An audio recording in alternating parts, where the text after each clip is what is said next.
சிறகு இல்லை வானமில்லை வெறும் தரையிலும் நாங்கள் பரப்போம்.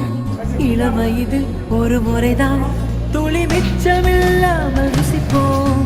கவலை இல்லை கவனம் இல்லை நாங்கள் கடவுளுக்கே வரம் கொடுப்போம்.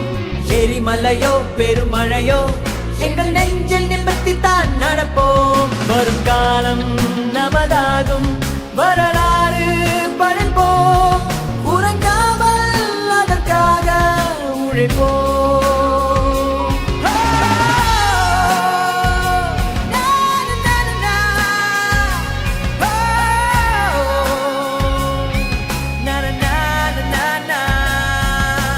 நண்பனை பார்த்த தேதி மட்டும் ஒட்டி கொண்டதன் ஞாபகத்தில் என் உயிர் வாழும் காலம் எல்லாம் அவன் நினைவு துடிக்கும் என் இருதயத்தில்.